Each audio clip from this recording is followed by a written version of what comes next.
When Emma Miller walked into the Elite Shooters Club, she wasn't just out of place. She was invisible. Worn jeans, a quiet posture, and a soft voice made her easy to overlook in a room full of designer gear and polished arrogance. The elite laughed. They saw a woman who didn't belong, someone too ordinary to matter. But what they didn't realize was that Emma wasn't there to impress. She was there to keep a promise. And beneath that quiet exterior was a lifetime of resilience, shaped by love, loss, and the kind of training no amount of money could buy. When the mocking turned into a challenge, Emma didn't fight back with words. She simply stepped up, took aim, and delivered a shot so perfect it silenced the room.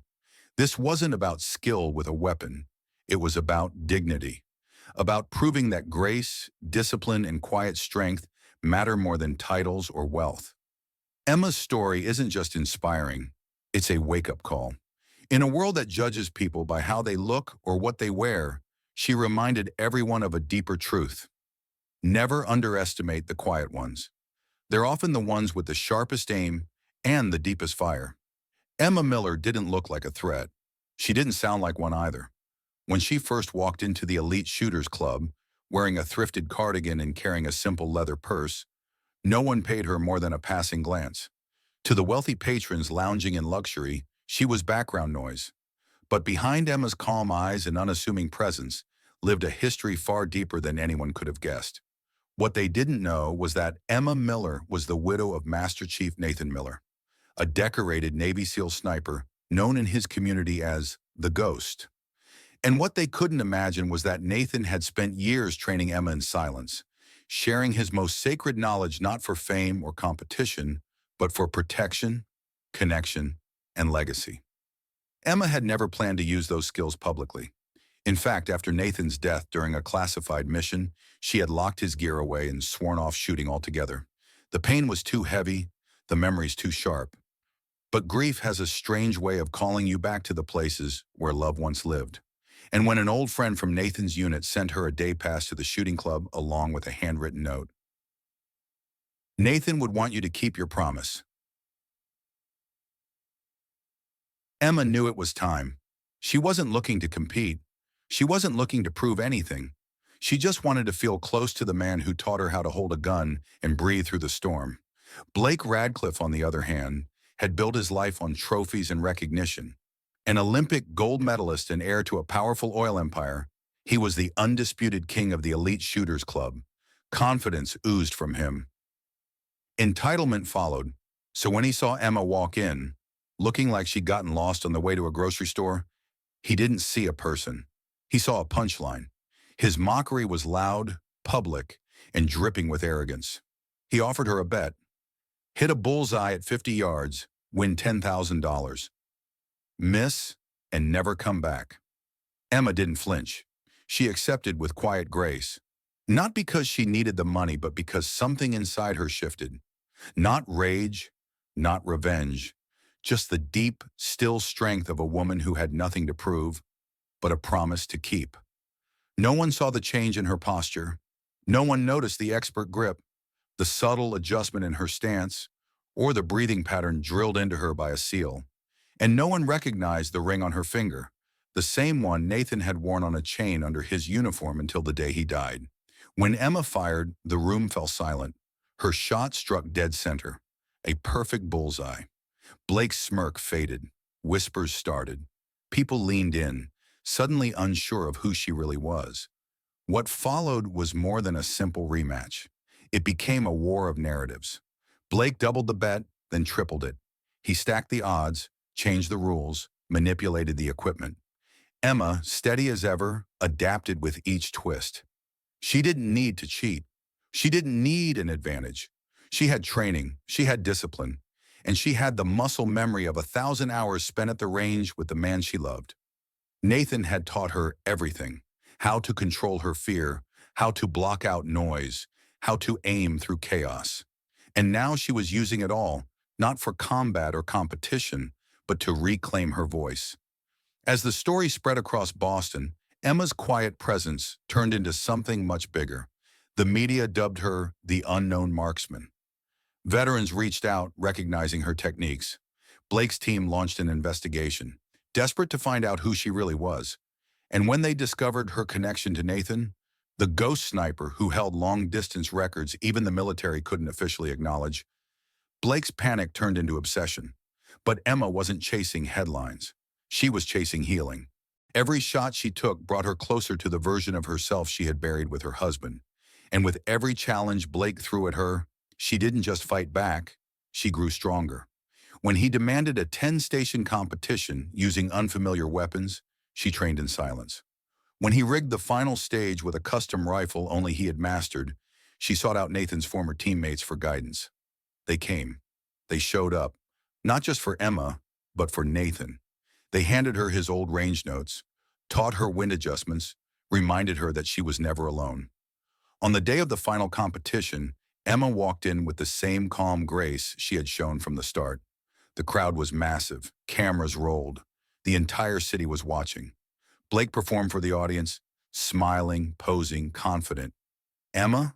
She focused, breathed, moved with precision. Her first 9 stations were flawless. By the 10th, the custom long-range rifle rigged against her, she paused only once. She twisted her ring, as she had done before every shot, as if connecting to Nathan's memory one more time. Then she pulled the trigger. Bullseye. The room erupted. Blake's reputation shattered. But for Emma, the victory wasn't about defeating a champion. It was about reclaiming herself. It was about honoring the man who believed in her, and it was about showing the world that strength doesn't always roar. Sometimes it whispers, takes aim, and leaves a mark no one can erase. Emma's story reminds us that real skill doesn't come from trophies or headlines. It comes from purpose, from love, from loss. It's about what you carry inside when no one's looking. And for older viewers, veterans, or anyone who's ever felt their quiet efforts go unnoticed, Emma is proof that the past doesn't define your ending. Sometimes it builds the foundation for your most powerful chapter. It started with a smirk and a $10,000 bet. Blake Radcliffe, the crown jewel of the elite shooters club, wasn't used to being challenged, especially not by someone like her.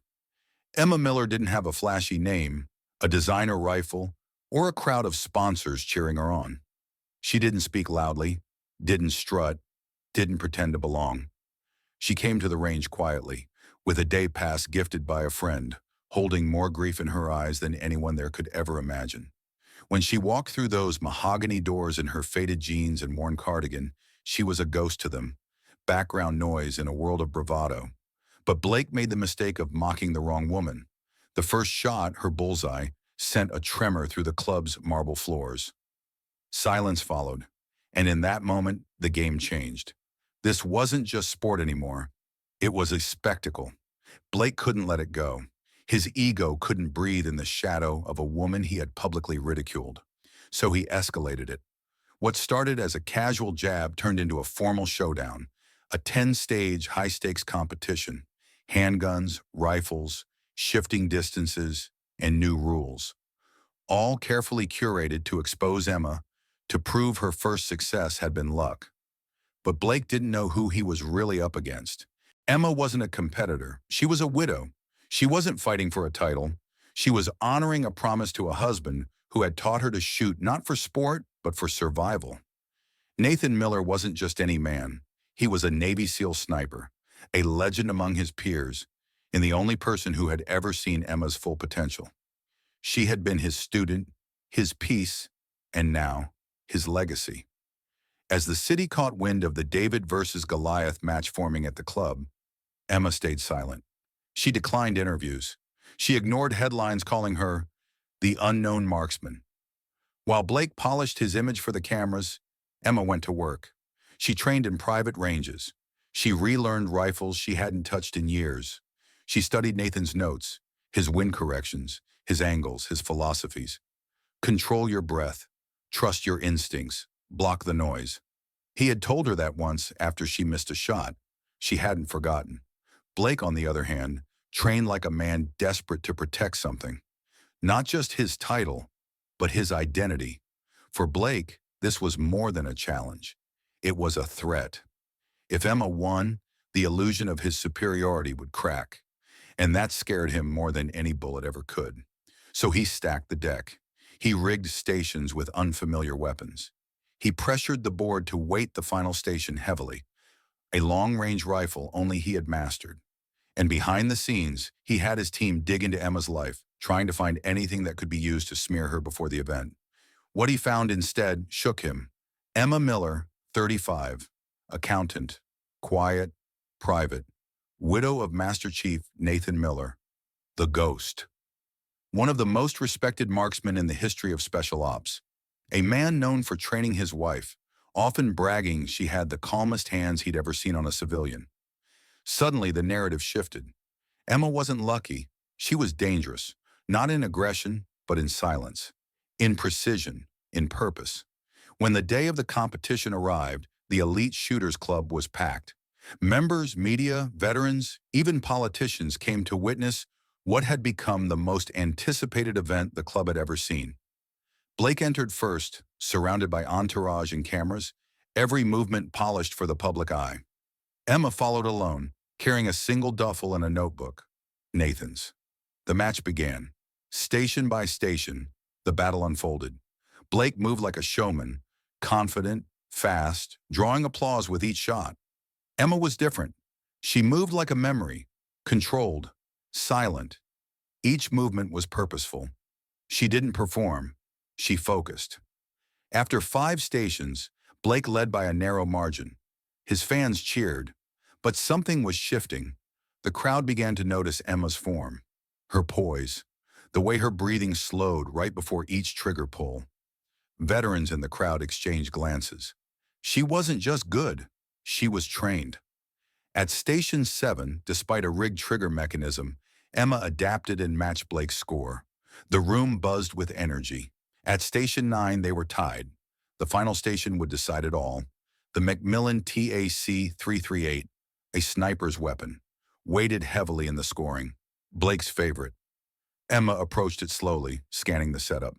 She immediately recognized minor alterations. Subtle scope misalignments, a stock adjusted off balance. Designed to throw off anyone unfamiliar with this specific rifle. But Emma had studied this, trained on this. She reached into her bag and pulled out Nathan's notebook. His notes, his win math, his voice in her hands. Blake shot first, 9 of 10 shots inside the inner ring. Strong, confident, enough to win. Unless Emma was perfect. She took her place behind the scope. The crowd fell silent.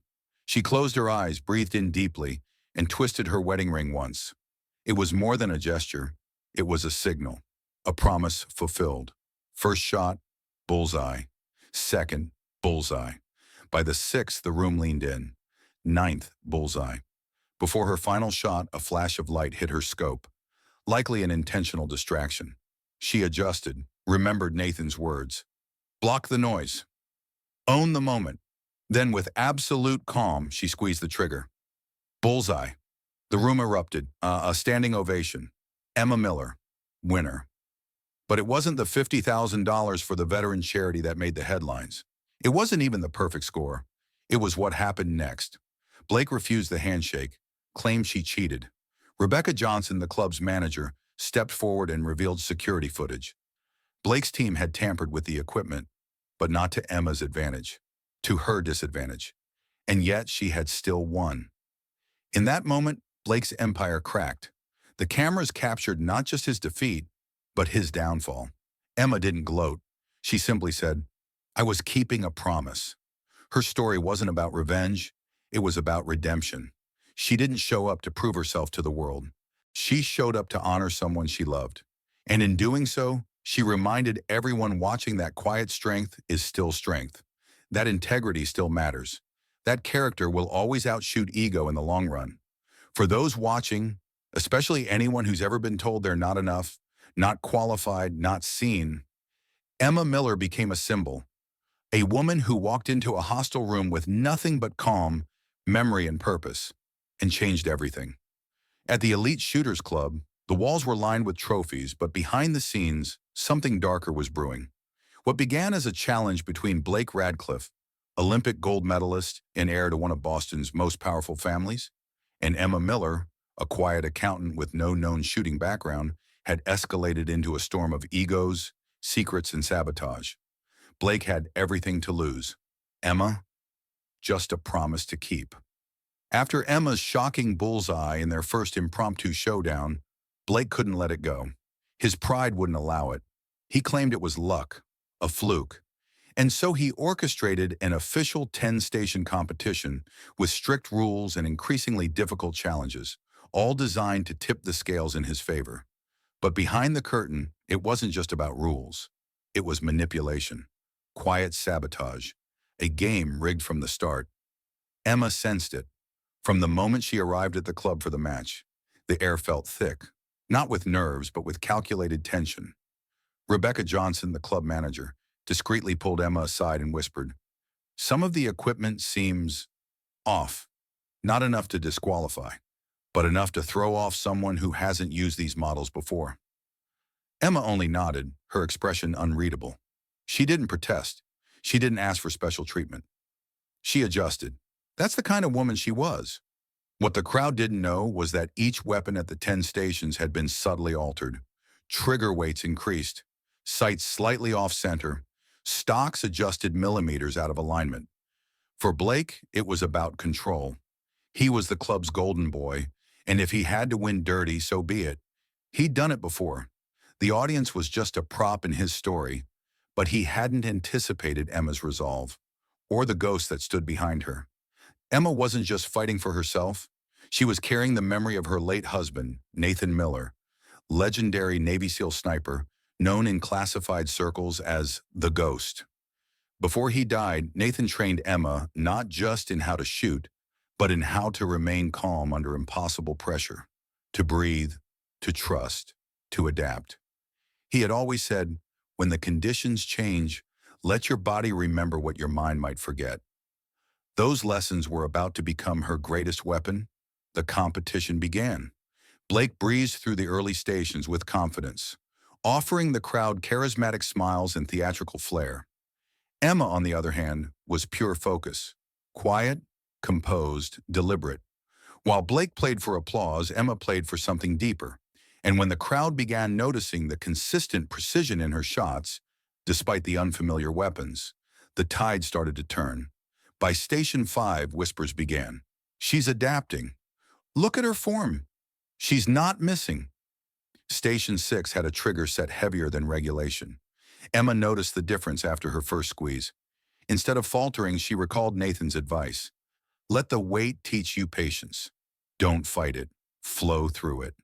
Her next two shots were perfect. At Station 7, a misaligned sight forced Emma to compensate with instinct. Again, she nailed the bullseye. By Station 8, the audience had gone silent, not out of disrespect, but awe. Then came the moment that exposed everything. As Emma was preparing her rifle, one of Blake's own allies accidentally bumped a scope case from the equipment table, revealing a modified sighting tool. Rebecca retrieved it, her expression tightening as she reviewed footage from the club's security feed. Her face went pale. The cameras had caught it, Blake's technician tampering with the weapons the night before. But instead of stopping the competition, Rebecca made a quiet choice. Let the match finish. Let the truth reveal itself through action. By Station 9, the scores were nearly tied. The final station, the custom Macmillan TAC-338 long-range rifle, would determine the winner. It was a platform Blake had mastered.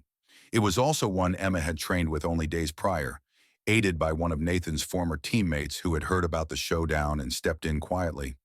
Emma approached the rifle. She noticed the tweaks immediately, scope offset, balance slightly off-center. It was subtle sabotage, but she didn't flinch. She didn't call it out. She opened Nathan's notebook, flipped to the final section. Win formulas, scope corrections. Trust your math, trust your muscle memory. Blake shot first, 9 out of 10 shots, inner ring. Emma stepped up. Her first shot, bullseye. Second, bullseye. Each shot echoed louder, not just in volume, but in meaning. Each one chipped away at the illusion Blake had built around himself. By the 9th, the crowd was holding their breath. The 10th shot, a flash, suspiciously timed, from Blake's entourage caught the corner of her eye. She paused. Nathan's voice echoed in her mind. The distraction is the final test. Lock in. The target hasn't moved. She fired, bullseye. The room erupted, not with polite applause, but with a standing ovation. Rebecca stepped forward with the final scores. Emma Miller, first place. Blake tried to speak, tried to protest. This was rigged, he shouted. She cheated. No one shoots like that. But Rebecca wasn't done. She held up her tablet, playing the security footage on a screen behind them. The crowd watched in real time as Blake's assistant adjusted the weapons. Gasps filled the room. You're right, Mr. Radcliffe, Rebecca said firmly. It was rigged, but not in her favor. The silence that followed was deafening. Emma didn't smile. She didn't gloat. She simply looked at Blake and said, integrity means doing it right, even when no one's watching. That's what my husband taught me. That's why I came. Blake was suspended. The Elite Shooters Club opened an internal investigation.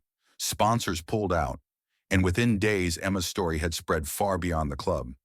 She became a symbol, not of victory but of values, of what it means to fight with honor in a world obsessed with shortcuts. Her $50,000 prize went to the Veteran Support Foundation, just as promised. But that wasn't the end. Emma was approached to lead a shooting therapy program for veterans struggling with PTSD and reintegration. She accepted, not to build a legacy, but to share one. As she stood on the range months later, guiding a nervous young veteran through his first shot, she said softly, take a breath. It's not about the target. It's about finding your center again. Because for Emma, that's what shooting had always been. Not war, not ego, but connection, discipline, peace, and maybe, just maybe, redemption. In the quiet morning hours, Emma Miller stood alone on a shooting range, not as a competitor, not as a widow, but as a mentor. The dusty wind brushed against her face as she looked out over the field, where 6 veterans, some with visible scars, others with wounds that ran deeper, stood waiting for her guidance. She took a breath, steady and familiar, and stepped forward. Good morning, she said, voice calm but unwavering. My name is Emma. I'm not a soldier. I'm not a champion. I'm someone who learned that sometimes the steadiest hands belong to those who've endured the greatest shaking. 6 months earlier, no one in that room would have imagined this moment. When Emma first walked into the Elite Shooters Club, she came not seeking recognition or redemption, but to keep a promise.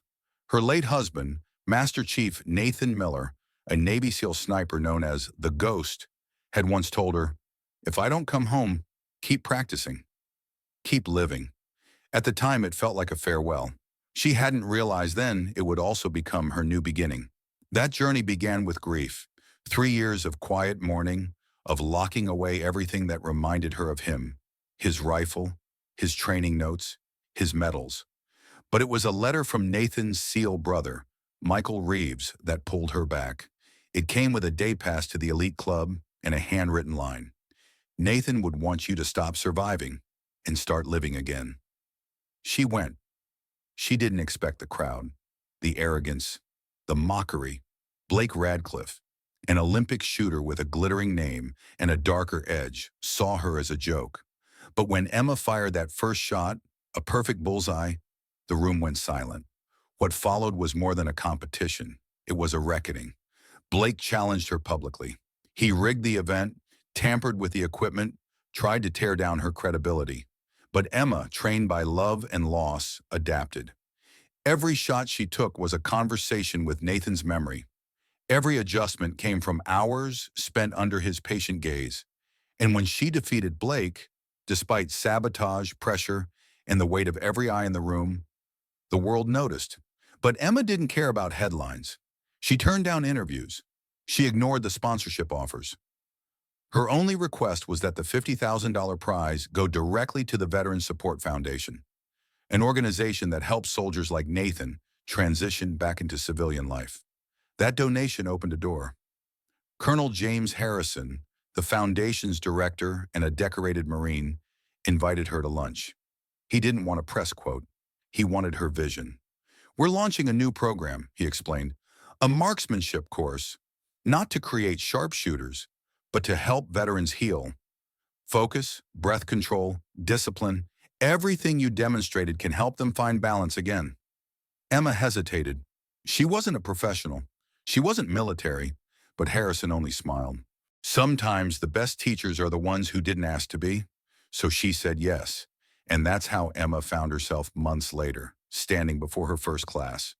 Among them was a former Army Ranger with a prosthetic leg, a young Marine who hadn't spoken in weeks, and a Navy corpsman battling PTSD. They didn't need trophies. They needed stability, trust, hope. Emma gave them all three. The sessions weren't about winning. They were about breathing through the trigger pull, about learning to find stillness when the world felt loud, about remembering that even when life shatters, you can build something new from the pieces. And as the weeks passed, something remarkable happened. The veterans began to open up, slowly, quietly, one by one. They shared stories, memories, pain, and every time they did, Emma listened, not as a counselor, but as someone who understood what it meant to lose the center of your world and have to rebuild without it. She also began writing again, detailing the journey from grief to purpose. Those writings eventually became part of the program's new curriculum, centered under fire, the mindful marksmanship approach. But it didn't stop there. At the Foundation's annual gala, Emma was asked to speak. Standing at the podium, with a portrait of Nathan in full uniform behind her, she addressed a room filled with dignitaries, veterans, and civilians alike. 1 year ago, she began, I walked into a shooting range for the first time in 3 years, not to compete, but to keep a promise. I didn't expect it to change my life. I certainly didn't expect to be standing here. But sometimes your greatest test becomes your greatest gift. This program isn't just about marksmanship. It's about teaching people how to aim again, at life, at healing, at something worth believing in. The crowd stood in applause, and that night, the Veterans Support Foundation announced the creation of the Nathan Ghost Miller Excellence in Marksmanship Scholarship, awarded annually to a veteran pursuing a career in coaching, mentoring, or instruction in therapeutic marksmanship programs.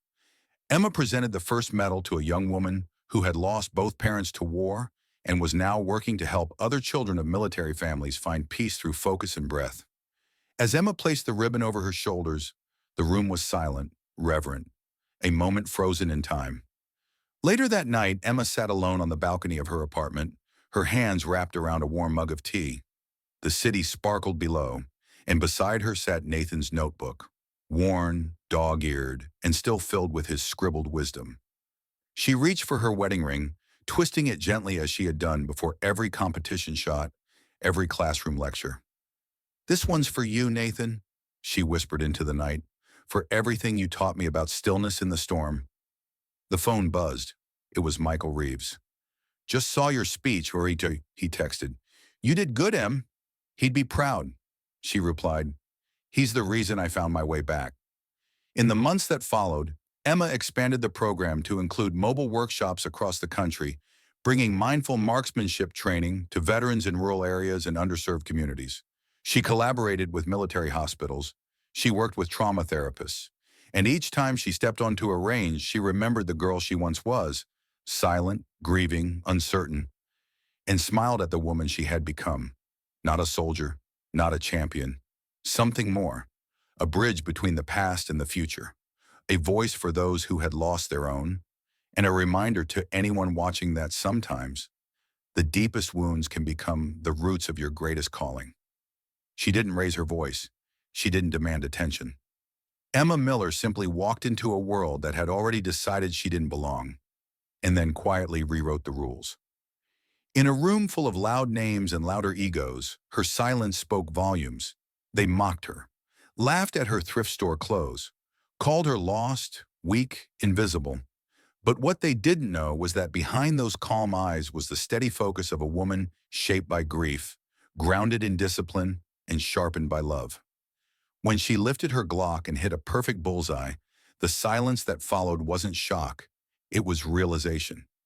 She hadn't come for glory. She came to keep a promise, to honor a legacy, and to remind the world that power doesn't always roar. Sometimes it breathes slowly, stands still, and strikes with absolute precision. Emma's story is a wake-up call for anyone who's ever been overlooked, underestimated, or told they weren't enough. In a society that celebrates volume over values, her journey proves one truth. Never underestimate the quiet ones. Because their strength runs deeper, their aim is steadier, and when they finally speak, whether through words or actions, the world has no choice but to listen.